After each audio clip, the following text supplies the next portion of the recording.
आज हम आए अमरकंटक।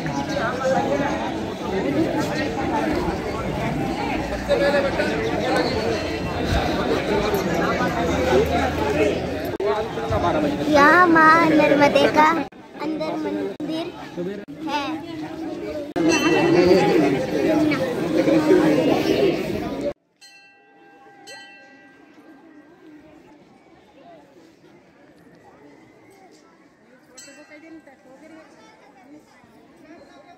नर्मदे हर जो आप पीछे अपने पृष्ठभाग में देख रहे हैं बंसेश्वर महादेव, ये एक डबल स्टोरी मंदिर है। इसके नीचे एक और मंदिर है, वहाँ नर्मदेश्वर महादेव का मंदिर है। उनके ऊपर बंसेश्वर महादेव को बैठाया गया हुआ है। जहाँ नर्मदेश्वर महादेव हैं वहाँ से माँ भगवती राजराजेश्वरी माँ नर्मदा का प्रादुर्भाव हुआ है इस मंदिर के जस्ट 12 फीट नीचे। जब ये कुंड शिवरात्रि के समय खाली किया जाता है, ये शिवरात्रि हो गया, ग्रहण हो गया या फिर कोई विशेष बड़े पर्व हो गए जिसमें भीड़ बढ़ती है, उसके बाद कुंड को सफाई के लिए खाली किया जाता है। उसके तत्पश्चात माँ का जो एक्चुअल दर्शन होता है, निकलने का ओरिजिन पॉइंट जिसको लोग देखना चाहते हैं, उसके 7 दिन बाद होता है। उसके बाद कभी भी आप आएँ, जैसे शिवरात्रि उसके 7 दिन बाद आएँ, ग्रहण है उसके 7 दिन बाद आएँ, तो आपको एक्चुअल दर्शन होगा माँ का। ये एक चंडिका शक्तिपीठ है, 52 शक्तिपीठ में से एक शक्तिपीठ है, जिसकी अधिष्ठात्री देवी माँ नर्मदा है।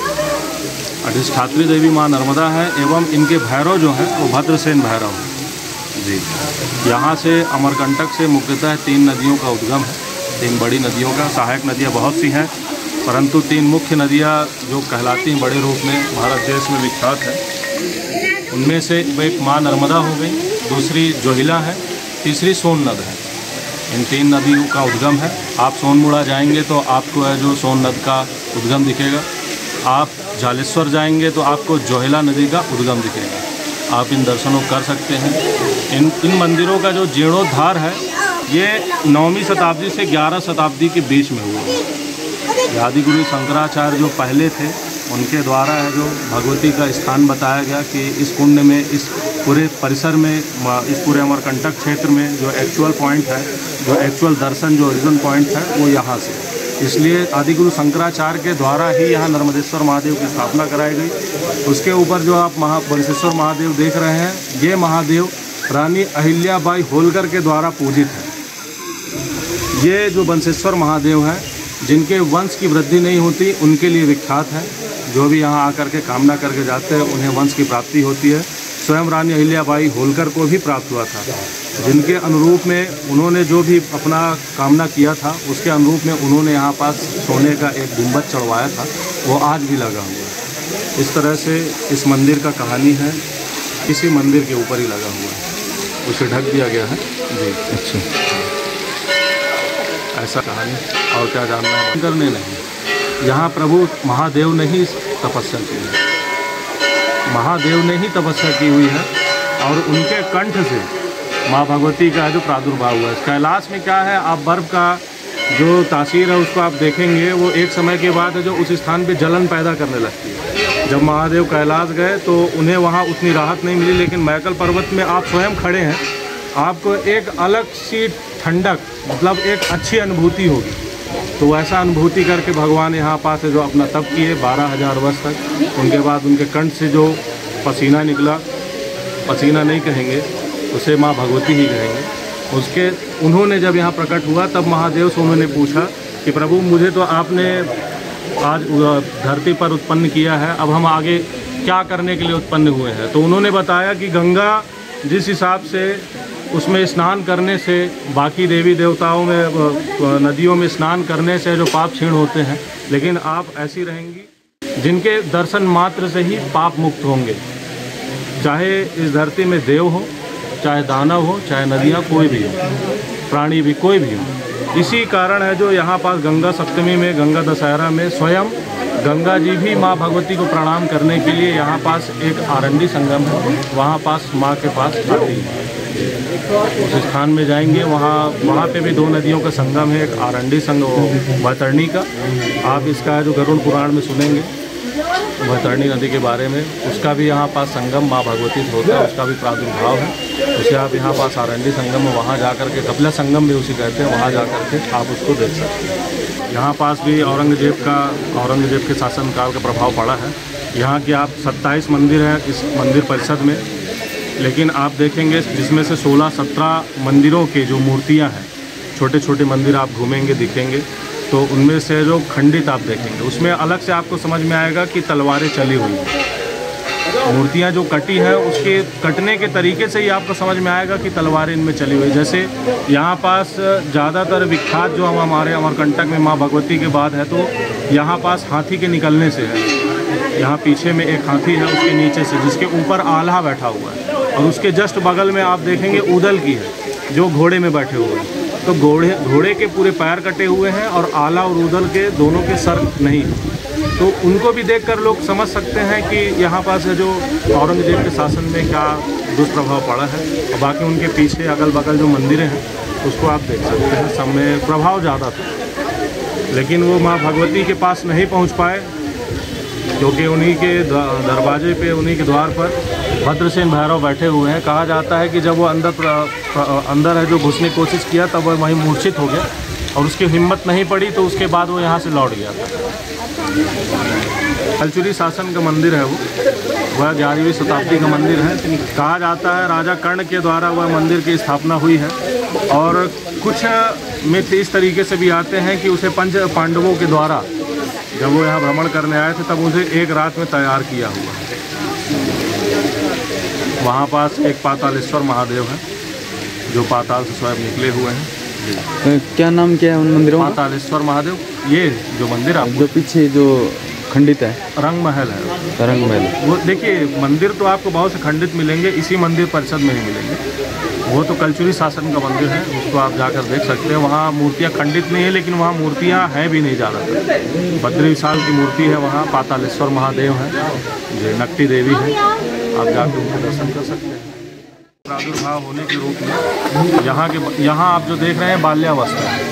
जैसे बच्चा जन्म लेने के बाद एक शिशु के रूप में होता है, धीरे धीरे वो बड़ा होते जाता है। आप यहाँ से लेकर गुजरात खंबात की खाड़ी तक में आप देखेंगे कि माँ कैसे कैसे अपने आप को विस्तार करते गए, कैसे कैसे बड़ी होती गई। आप यहाँ ये जो नदी है ये 1234 किलोमीटर है, तो ये भारतवर्ष की पहली नदी है जिसकी पूरी परिक्रमा की जाती है। आप अभी निकलेंगे बाहर, आप देखेंगे यहाँ बहुत सारे साधु संत एवं परिक्रमावासी माँ भगवती की नदियों के किनारे माँ की परिक्रमा कर रहे हैं। इसे संपूर्ण परिक्रमा कहते हैं। जिनकी जो बड़ी कामना होती है वो भगवती का यह कामना करके निकलते हैं। इस दौरान इनको है जो बहुत से चीज़ों का अनुभूति होती है। माँ के इस कलयुग में होने का अनुभूति होता है। इसमें आपको है जो स्वयं अश्वत्थामा जैसे चिरंजीवियों के अगर आप पहचान पाएँ तो दर्शन होते हैं। आप नर्मदा कवच पढ़ेंगे तो उसमें लिखा हुआ भी है कि इस तट के किनारे ही अश्वत्थामा जैसे चिरंजीवी आज भी हैं।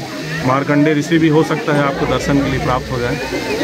इसलिए बहुत सारे लोग परिक्रमा के लिए निकलते हैं। ज़्यादातर यहाँ इस क्षेत्र में है जो गुजरात के हो गए, हमारे मध्य प्रदेश के हो गए, महाराष्ट्र के हो गए, छत्तीसगढ़ के हो गए, बहुत परिक्रमा करते हैं। इस नदी में जो भी आप कंकड़ देख रहे हैं वो शंकर के तुल्य हैं। आपको इसमें प्राण प्रतिष्ठा करवाने की ज़रूरत नहीं है। इसमें जो भी अपना अस्थि विसर्जन वगैरह करते हैं इस नदी में, जिस तरह से गंगा में अस्थि विसर्जन का मान्य है, उसी तरीके से नर्मदा में भी अस्थि विसर्जन करने का मान्य है। और इसमें अस्थि पाषाण का जब रूप ले लेती है, उस पाषाण को आप घर ले जाकर पूजन करते हैं तो वो नर्मदेश्वर महादेव के तुल्य है। इसमें कोई भी भेद नहीं है कि आप है जो किसी महादेव को लाकर किसी स्थान पर बैठाकर उसका जो प्राण प्रतिष्ठा करवाते हैं, इसमें आपको कोई ज़रूरत नहीं है। आप सीधे अपने घर ले जाकर पूजन विधि शुरू कर सकते हैं।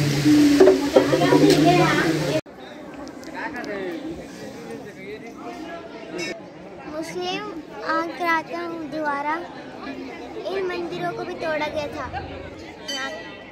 यहाँ की मूर्तियों को भी खंडित किया गया था। हम आपको कुछ ऐसे मंदिर हैं जो कि दिखाएंगे जिनको मुस्लिम मुगलों द्वारा तोड़ा गया था।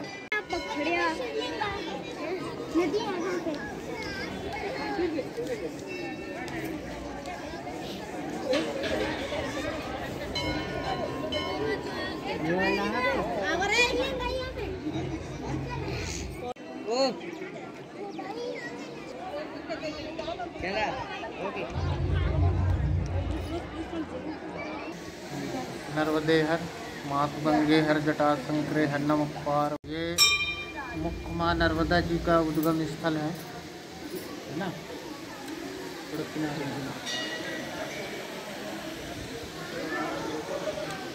नर्मदा माई का मुख्य स्थान है जहाँ शिव जी घनघोर तपस्या करके माँ नर्मदा जी का प्रागट्य किया। और फिर नर्मदा मैया स्वयं तपस्या करके यहाँ प्रादुर्भाव हुआ। उन्हीं का स्थान है, जैसे गंगा मैया वैसे नर्मदा मैया। यहाँ 22 मंदिर हैं ये कैंपस में अपने। तो उसमें ज़्यादातर महादेव का ही मंदिर है। अमरकंठेश्वर महादेव, पतलेश्वर महादेव, ग्यारह रुद्र महादेव, बंसेश्वर महादेव, अमरकंठेश्वर महादेव। जो अमरकंटक जो नाम पड़ा है वो अमरकंठेश्वर महादेव से नाम पड़ा है। और बड़ा पावनी बड़ा रमणीय ये स्थान है। और माँ नर्मदा जी का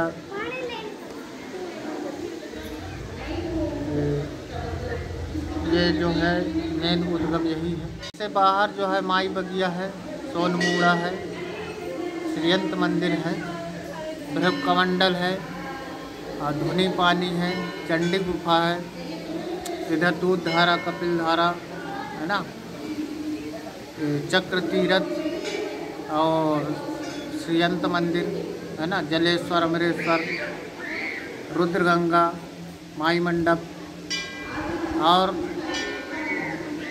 जो है सभी तीर्थ है। कितना समय लगता है इन मंदिरों के दर्शन करने में? इसमें कम से कम आपको 12 घंटे लगेंगे।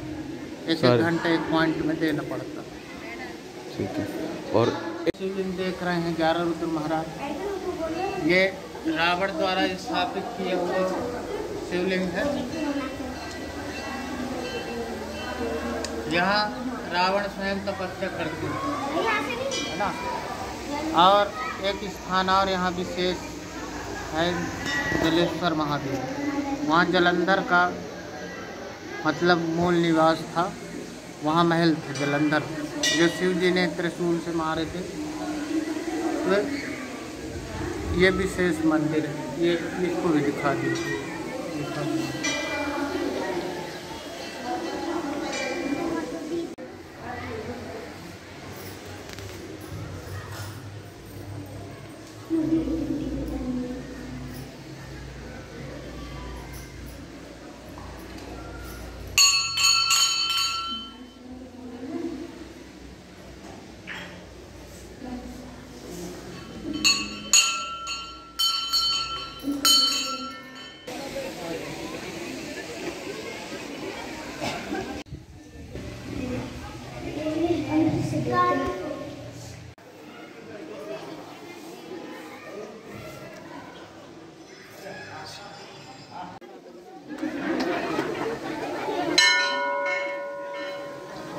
ये कौन है?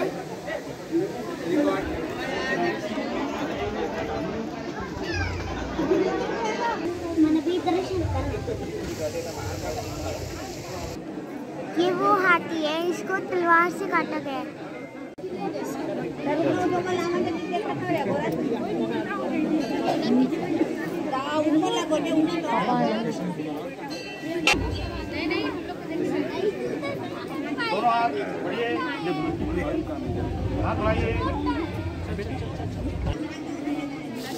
ये जो घोड़े पे सवार है उनका गर्दन काटा गया